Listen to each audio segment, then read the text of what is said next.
লালমনিরহাটের কালীগঞ্জ উপজেলায় পরকীয়া প্রেমের জেরে স্ত্রীর দাবিতে ৬ দিন ধরে প্রেমিক শফিকুলের বাড়িতে অনশন করছে ভুক্তভোগী এক মেয়ে। ভুক্তভোগী টাঙ্গাইল জেলার বাসিন্দা বলে জানা গেছে। গত বৃহস্পতিবার তুষভান্ডার ইউনিয়নের দক্ষিণ ঘনশ্যাম এলাকার মিয়াপাড়া গ্রামের মৃত ফজলুল হকের পুত্র শফিকুল ইসলামের বাড়িতে এ ঘটনা ঘটেছে। জানা গেছে, শফিকুল ইসলামের সাথে ভুক্তভোগী পরকীয়া প্রেমে আসক্ত হয়ে পড়েন। এর জেরে এর আগেও ভুক্তভোগী কয়েকবার শফিকুল ইসলামের বাড়িতে আসেন। ভুক্তভোগী জানিয়েছেন, তার সাথে আমার দীর্ঘদিনের সম্পর্ক রয়েছে। সে আমাকে বিভিন্ন সময় বিয়ের প্রলোভন দেখিয়ে প্রতারণা করায় আমি তার বাড়িতে এসেছি। স্থানীয় শামীম নামের একজন বলেন, ঘটনাটি সত্য। ভুক্তভোগী আমাকে বাবা বলে ডাকেন।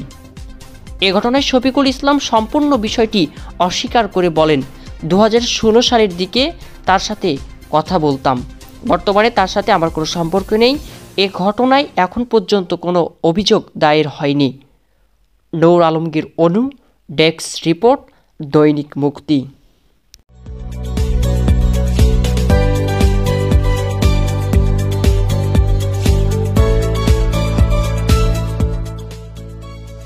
মুক্তি টিভি, গ্রাম বাংলার প্রতিচ্ছবি।